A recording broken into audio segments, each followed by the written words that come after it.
Hello student, आज हम राजेश जोशी की कविता बच्चे काम पर जा रहे हैं उसे पढ़ने जा रहे हैं। उससे पहले हमें इनके जीवन परिचय को देखना है। इनका जन्म 1946 में हुआ, मध्य प्रदेश के नरसिंहगढ़ जिले में। इन्होंने शिक्षा पूरी करने बाद पत्रकारिता में काम शुरू किया।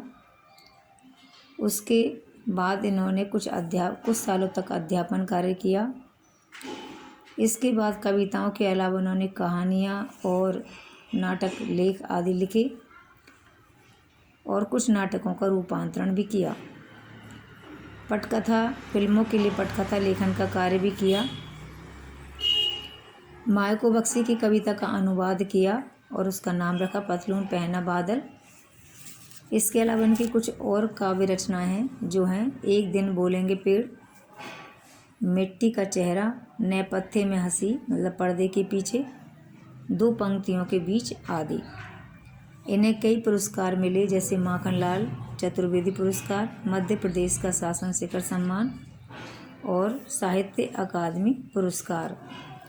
तो इस तरह से इनको अनेक पुरस्कार मिले। इसका पाठ का परिचय इस प्रकार है कि कविता में बच्चों से बचपन छीन ले जाने की कवि की पीड़ा व्यक्त हुई है और कवि ने उस सामाजिक आर्थिक विडंबना की ओर इशारा किया है जिसमें कुछ बच्चे खेल, शिक्षा और जीवन की उमंग से वंचित हैं। अब हम देखते हैं इस कविता का जो पाठ अर्थ है वो है।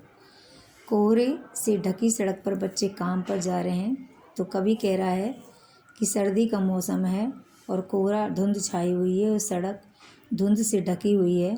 उस समय बच्चे सड़क पर काम करने के लिए जा रहे हैं, अर्थात सुबह सुबह का समय है, बच्चे काम पर जा रहे हैं। हमारे समय की सबसे भयानक पंक्ति है ये। कवि कह रहा है कि ये हमारे समय की बहुत ही भयानक लाइन है और हमारे समय की बहुत ही भयानक समस्या है।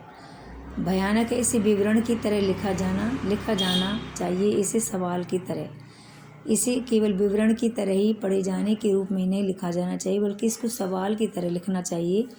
और वो भी कैसे कि बच्चे काम पर क्यों जा रहे हैं, इस तरह से लिखना चाहिए, न कि बच्चे काम पर जा रहे हैं ऐसे लिखना चाहिए। बच्चे काम पर क्यों जा रहे हैं इसे सवाल की तरह उठाया जाना चाहिए। तो कवि है तो आगे की पंक्ति में कहता है कि क्या अंतरिक्ष में गिर गई सारी गेंदें। क्या बच्चों की खिलौने जो खेलने की जो सामग्री अर्थात गेंदें, जो गेंद हैं वो क्या अंतरिक्ष में चली गई हैं, अंतरिक्ष में गिर गई हैं और उनके पास खेलने की कोई सामग्री नहीं बची है। क्या दीमकों ने खा लिया सारी रंग बिरंगी किताबों को।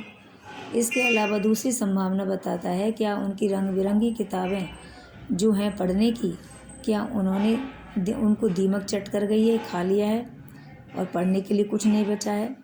क्या काले पहाड़ के नीचे दब गए सारे खिलौने, उनकी खेल की सामग्री बड़े से काले पहाड़ के नीचे दब गई है जिससे वे खेल नहीं पा रहे हैं। क्या किसी भूकंप में ढह गई सारी मदरसे की इमारतें, मदरसे माने विद्यालय की। तो कवि कहता है कि क्या विद्यालय की इमारतें किसी भूकंप के झटके में ढह गई हैं और गिर गई है और उन्हें पढ़ने के लिए कोई जगह नहीं बची है।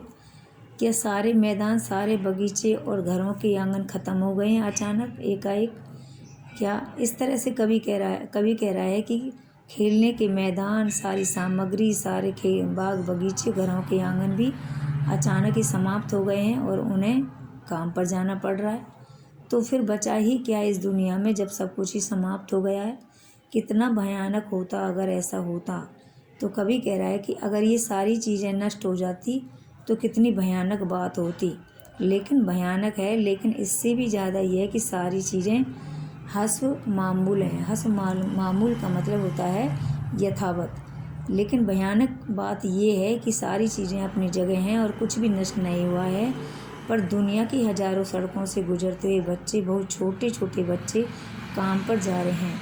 तो कवि कह रहा है कि सारी चीज़ें अपनी जगह यथावत हैं, कोई भी चीज़ नष्ट नहीं हुई है, लेकिन दुनिया की हज़ारों सड़कों पर सुबह के समय किसी भी मौसम में, सर्दी हो, गर्मी हो, बरसात हो, सब मौसम में छोटे छोटे बच्चे काम पर जा रहे हैं और अपने पेट पूर्ति का जुगाड़ कर रहे हैं।